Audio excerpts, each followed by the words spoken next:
আসসালামু আলাইকুম।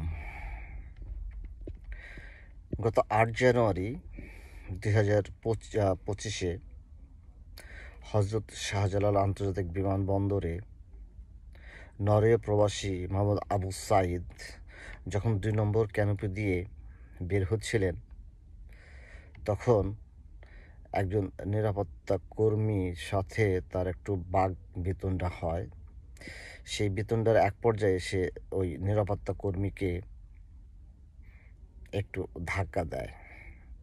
এর ফলে অন্যান্য নিরাপত্তা কর্মীরা এসে এই নরওয়ে প্রবাসী সাঈদকে ভীষণ মারধর করে এবং রক্তাক্ত করে আহত করে। পরে বিমানবন্দর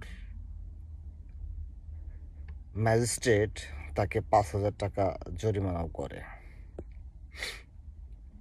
আমার প্রশ্ন হলো, প্রবাসী, সে একজন রেমিটেন্স যোদ্ধা, সে অনেকদিন পর দেশে যাচ্ছে।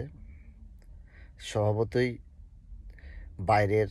আমরা যারা বাইরে থাকি তারা বাইরের নিয়মকানুন সম্পর্কে, বাইরের দেশের বিমানবন্দরের নিয়মকানুন সম্পর্কে ভালোই জানি, এবং প্রবাসীরা এতটা অ্যাগ্রেসিভ না যে খামাখা একটা নিরাপত্তা কর্মীকে অযথা ধাক্কা দিবে। যা হোক, সেই ধাক্কার পরিপ্রেক্ষিতে তার সঙ্গে যে আচরণ করা হয়েছে, এটা প্রবাসী হিসাবে আমরা মেনে নিতে পারছি না। যে দেশে ৩০-৩৫% রপ্তানি আয়ের ৩০-৩৫% সরবরাহ করে এই প্রবাসীরা, সেই প্রবাসীদেরকে এইভাবে বিমানবন্দরে হয়রানি, লাঞ্ছনা, গঞ্জনা আর রক্তাক্ত করে পিটিয়ে হাসপাতালে পাঠাবেন, সেই দেশে প্রবাসীরা কিভাবে তাদের অর্থনৈতিক অবদান রাখবেন? এই প্রবাসী সাঈদকে মারলেন, তারপর আবার তাকে ৫,০০০ টাকা জরিমানাও করলেন।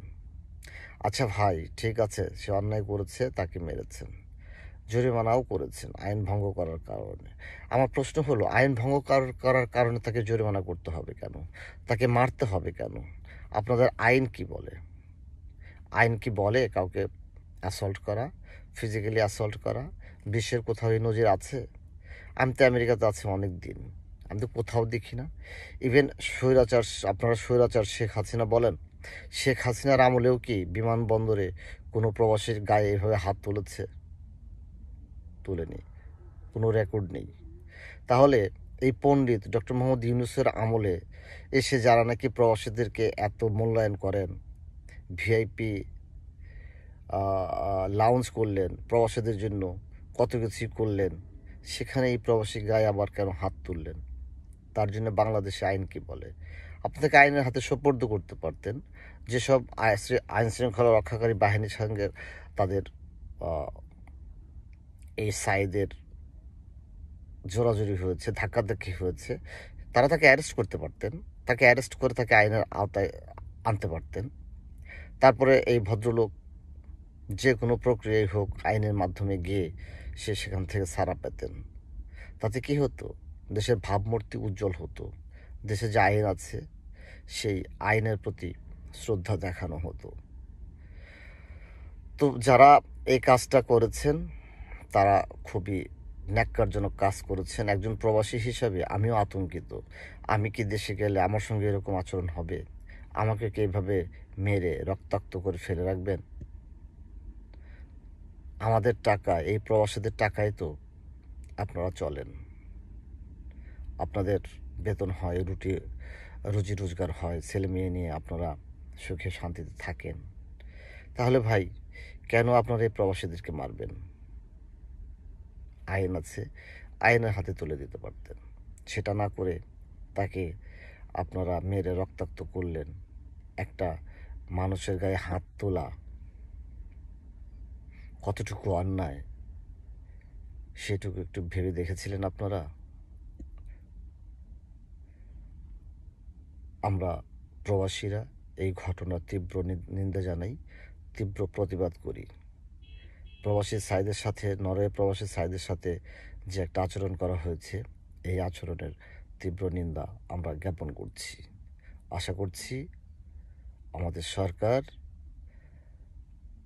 সাঈদের সাথে যারা অন্যায় আচরণ করেছেন সেই সব দুর্বৃত্ত, আমি তাদেরকে দুর্বৃত্তই বলবো, তাদেরকে আইন শৃঙ্খলা রক্ষাকারী বাহিনী বলবো না বা নিরাপত্তা রক্ষী বলবো না, কারণ তারা দুর্বৃত্ত।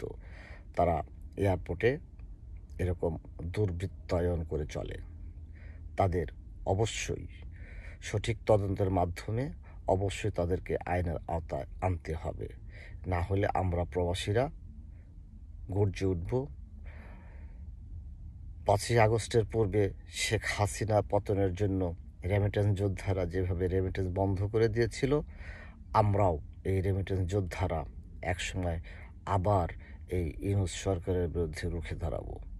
অবশ্যই এর বিচার করতে হবে। আমরা প্রবাসী সাঈদের ওপর নির্যাতনের তীব্র নিন্দা আবারও জ্ঞাপন করছি। ধন্যবাদ।